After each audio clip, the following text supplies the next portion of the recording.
Hello बच्चों। आज मैं आपको जो फर्स्ट चैप्टर है आपका फिजिक्स का इलेक्ट्रिक चार्जेज एंड फील्ड, उसके बारे में कुछ इंपॉर्टेंट फॉर्मूले और जो इंपॉर्टेंट डेफिनेशंस हैं उनको बहुत शॉर्ट में बता रहा हूँ। ठीक है, चैप्टर है इलेक्ट्रिक चार्जेज एंड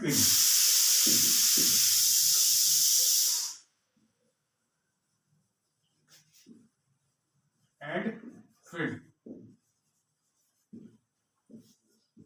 अब बच्चों ये जो आपका चैप्टर है ये इलेक्ट्रोस्टैटिक्स से रिलेटेड है। इलेक्ट्रोस्टैटिक्स क्या है?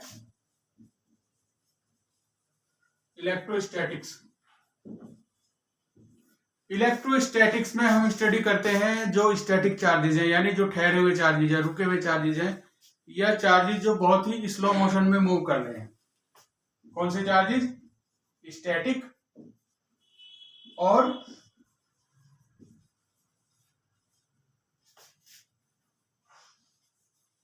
Charges moving very slowly.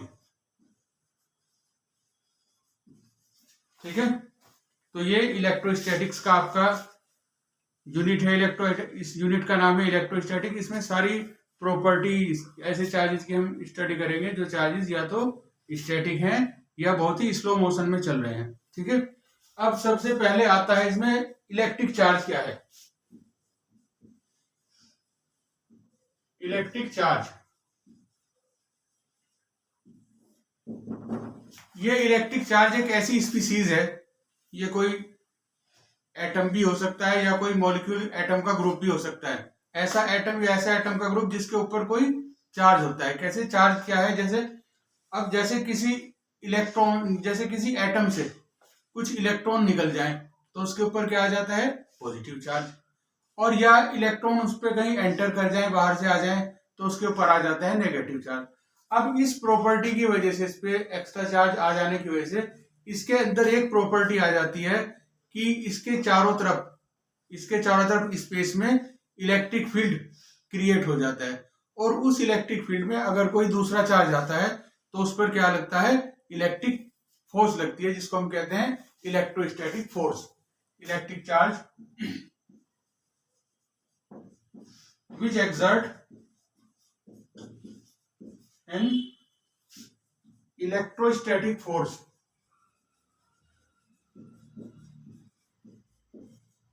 on other charge। तो किसी स्पीसीज की वो एडिशनल प्रॉपर्टी जिसकी वजह से वो इलेक्ट्रोस्टैटिक फोर्स एक्सर्ट करता है, इलेक्ट्रोस्टैटिक फोर्स लगाता है किसी दूसरे चार्ज पर, उसी को हम क्या कहते हैं? Electric charge. ठीक है, इसके बाद आता है आपका point charge. What is a point charge? Point charge हम कैसे कहते हैं? मान लीजिए दो चार्जेस हैं, एक चार्ज ये है, एक चार्ज ये है। तो पॉइंट चार्जेस हम उस तरह से लेते हैं कि जैसे ये जो चार्जेस हैं इनके बीच का जो डिस्टेंस है वो इनकी रेडियस के कंपैरिजन में बहुत ज्यादा है। रेडियस की तुलना में इनके बीच का जो चार्ज है वो बहुत ज्यादा है। तो अब इन चार्जेस को हम क्या कहेंगे? Point charges. ठीक है, स्पेस बिटवीन चार्जेस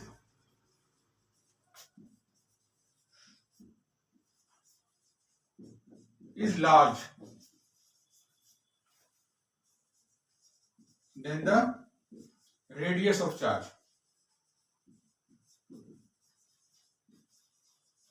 तो ऐसे चार्ज को हम क्या कहेंगे? Point charge. इसके बाद आपका आता है conductor. What is a conductor? अब कंडक्टर किसे कहेंगे? बहुत शॉर्ट डेफिनेशन बताऊंगा आपको। Conductor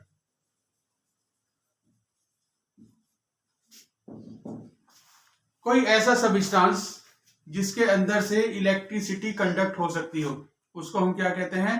conductor. ठीक है, substance having ability to conduct electricity, उसको हम क्या कहते हैं? कंडक्टर। जैसे जितनी भी सारी मेटल होती हैं, सारी मेटल बहुत अच्छी कंडक्टर होती है। इसके बाद है इंसुलेटर। इंसुलेटर किसको कहते हैं?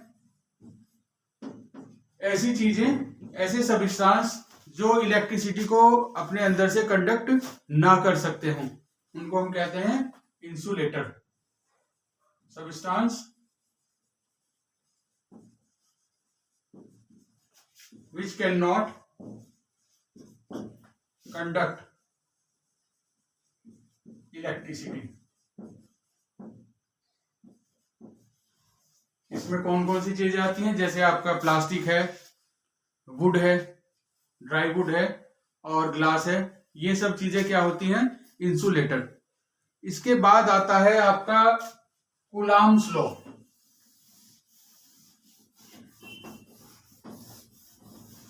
कूलाम्स लॉ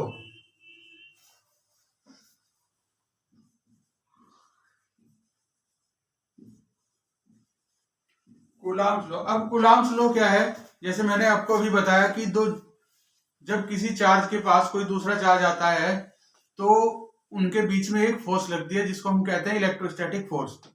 तो ये कूलाम्स का लॉ हमें दो चार्जेस के बीच लगने वाली जो इलेक्ट्रोस्टैटिक फोर्स है उसके मैग्नीट्यूड को बताता है कि कितनी फोर्स लगेगी। तो ये कूलाम्स लॉ मैथमेटिकल फॉर्म में हम कैसे रिप्रेजेंट करते हैं? F is equal to K R square. F is equal to K Q1 into Q2 upon are square. ये दो चार्जेस हैं, ये Q1, ये Q2, ये इनके बीच का डिस्टेंस है। ठीक है, Q1 और Q2 इनके चार्ज के मैग्नीट्यूड हैं।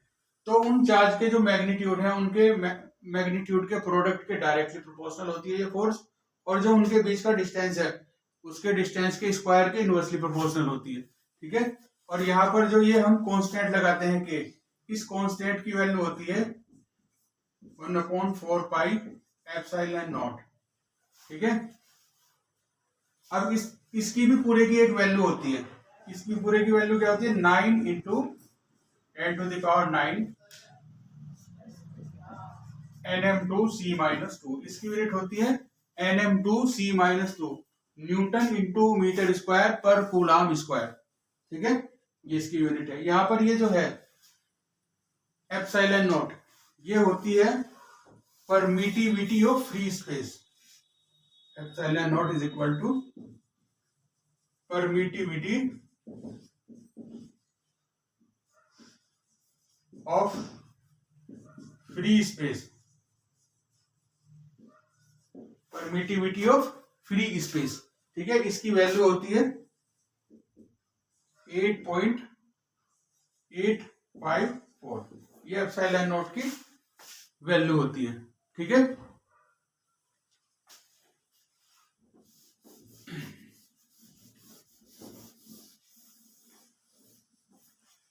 अब है आपका continuous distribution of charge. Distribution of charge. अब ये कंटिन्यूअस डिस्ट्रीब्यूशन क्या है? जैसे कुछ लिमिटेड चार्जेज हैं, जैसे 2, 4, 5, 10 चार्जेज हैं तो उनको हम काउंट कर सकते हैं। लेकिन अगर कोई पूरी की पूरी बॉडी चार्ज है, जैसे कोई स्फीयर है और वो स्फीयर चार्ज है, तो वहां पर जो है हम चार्ज को काउंट नहीं कर सकते। वहां पर हम लेते हैं कंटिन्यूअस डिस्ट्रीब्यूशन ऑफ चार्ज। ठीक है, क्योंकि वहां पर चार्ज को काउंट करना पॉसिबल ही नहीं है। तो ये कंटिन्यूअस डिस्ट्रीब्यूशन ऑफ चार्ज जो है ये 3 तरह के होते हैं। 1 dimensional line distribution of charge, 2 dimensional surface distribution of charge and 3 dimensional volume distribution of charge. इसको जो है हमने नोट करते हैं line charge density. Line charge density, इसको हम रिप्रेजेंट करते हैं लैम्डा से। तो लैम्डा इज इक्वल टू होता है Q अपॉन L। ये Q अपॉन L क्या है? ये Q तो जैसे ये एक लाइन चार्ज है, ठीक है, ये पूरा का पूरा लीनियर कंडक्टर है और ये चार्ज है। कितना चार्ज है इसके ऊपर, क्यू अमाउंट चार्ज है, और एल जो है, एल इसकी लेंथ है, एल इस कंडक्टर की लेंथ है, ठीक है। तो ये इसके ऊपर लाइन चार्ज डेंसिटी हो जाएगी क्यू अपॉन एल। अब देखो क्या है इसमें एक और थोड़ा सा चेंज है। अब तो ये स्ट्रेट कंडक्टर है, मान लीजिए अगर हम इसको हम स्फेयर की फॉर्म में जो है वो कर दें, स्फेयर की फॉर्म में हम इसको कन्वर्ट कर दें, इसको स्फेरिकल फॉर्म में ला दें, तो फिर ये फॉर्मूला कैसे चेंज हो जाएगा, क्यू अपॉन 2 πr। ये जो r है, ये जो स्फेयर हमने बनाया है, ये इस स्फेयर की रेडियस है r, ठीक है। अब क्योंकि ये जो इसकी पेरीफेरी होती है पूरी, इसकी वैल्यू कितनी होती है, 2 πr। अब ये लाइन चार्ज किस में कन्वर्ट हो गया, स्फेयर में, तो ये फॉर्मूला ऐसे चेंज हो जाएगा। और इसकी यूनिट क्या होती है, cm-1 कूलाम पर मीटर, ठीक है। दूसरा है सरफेस डिस्ट्रीब्यूशन ऑफ चार्ज।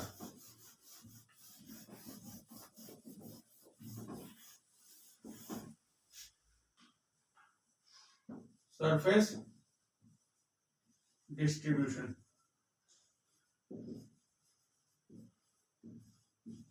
इसको हम डिनोट करते हैं सिग्मा से। अब मान लीजिए कोई पूरी सरफेस है, ये ऐसी सरफेस है, ये सरफेस चार्ज है,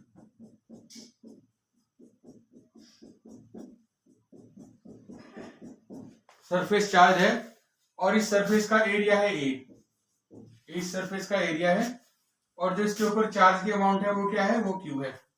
तो सरफेस चार्ज डेंसिटी हो जाएगी sigma is equal to Q upon a, sigma is equal to Q upon a. ये इसके ऊपर चार्ज की अमाउंट क्यू और ये इसका सरफेस का एरिया, ठीक है।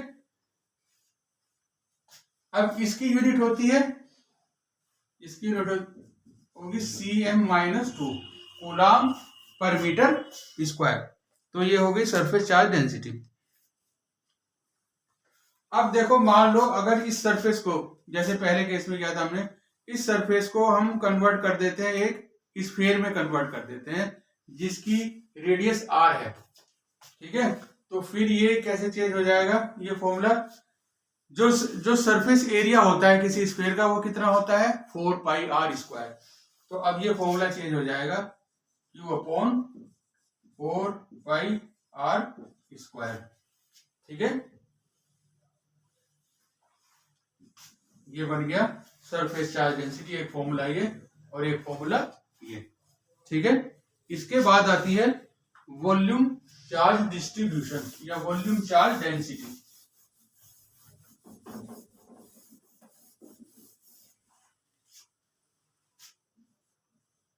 वॉल्यूम चार्ज डेंसिटी, इसको हम डिनोट करते हैं रो से, ठीक है।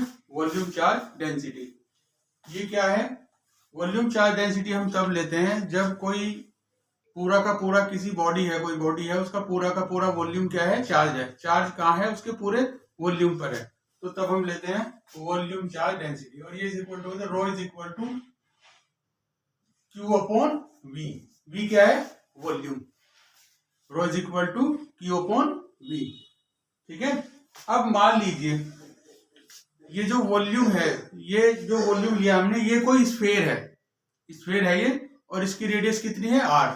तो ये अब फॉर्मूला हो जाएगा rho is equal to Q upon 4/3 πr³, क्योंकि ये जो मैंने नीचे लिया 4/3 πr³, ये किसी वॉल्यूम स्फीयर की क्या होती है, स्फीयर का वॉल्यूम का फॉर्मूला है, ठीक है।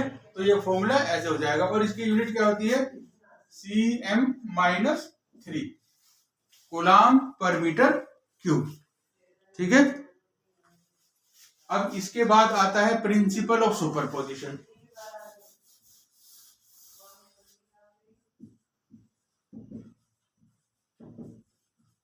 Principle of superposition,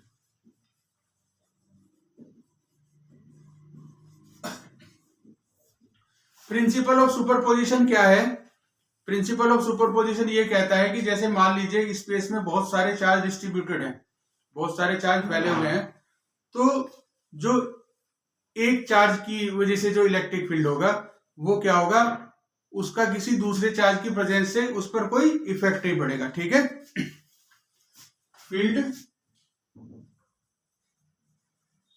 due to a charge is independent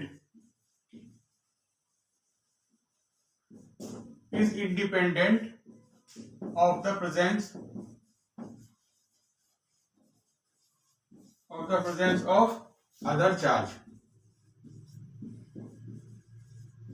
ठीक है, इसी को हम कहते हैं प्रिंसिपल ऑफ सुपरपोजिशन। इसके बाद आता है इलेक्ट्रिक फील्ड।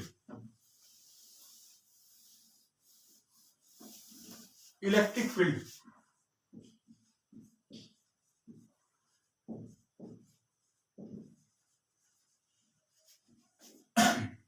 इलेक्ट्रिक फील्ड क्या है, जैसे कोई चार्ज पार्टिकल है या चार्ज बॉडी है, तो उसके चारों तरफ स्पेस में जो कुछ चेंज हो जाता है किसके, उस बॉडी के चार्ज होने की वजह से, उसी को हम क्या कहते हैं, इलेक्ट्रिक फील्ड। जैसे ये कोई चार्ज पार्टिकल रखा हुआ है और इसके चारों तरफ यहाँ स्पेस में कुछ चेंज हो जाएगा, इसका स्पेस क्या हो जाएगा, मॉडिफाई हो जाएगा। तो ये जो स्पेस इसका मॉडिफाई हुआ, इसके पार्टिकल के चार्ज के यहाँ प्रेजेंट होने की वजह से, इसी को ही हम क्या कहते हैं, इलेक्ट्रिक फील्ड। ठीक है, ये एक वेक्टर क्वांटिटी होती है इलेक्ट्रिक फील्ड। और इसको रिप्रेजेंट कैसे किया जाता है, इसका फॉर्मूला क्या है, E is equal to F upon Q। पर यूनिट चार्ज कितना फोर्स, जैसे मान लीजिए यहां हम कोई दूसरा चार्ज लाएंगे,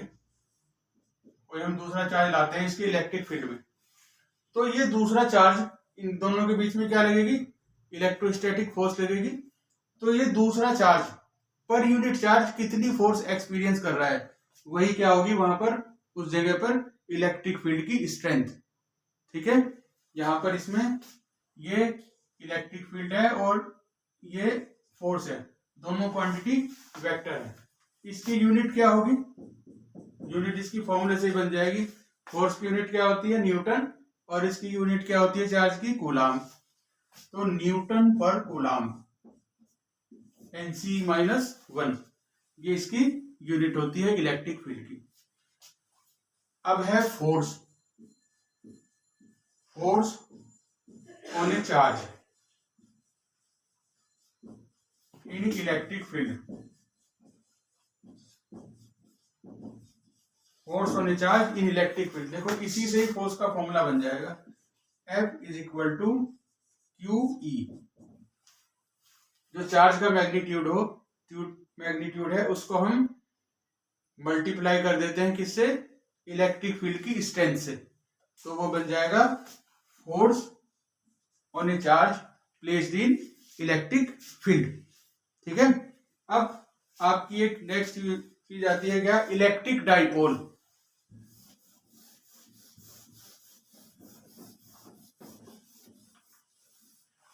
इलेक्ट्रिक डाइपोल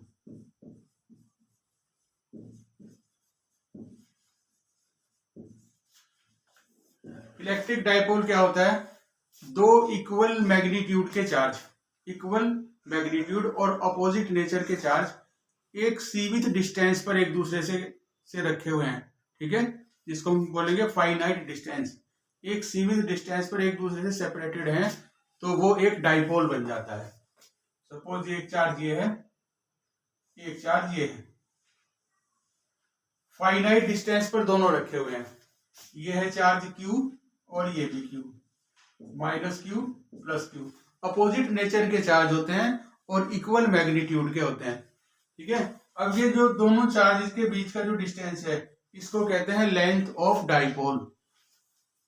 ये डाइपोल का सेंटर है, यहां से डाइपोल के सेंटर से इस चार्ज का डिस्टेंस कितना है, a, और डाइपोल के सेंटर से दूसरे चार्ज का डिस्टेंस भी कितना है, a।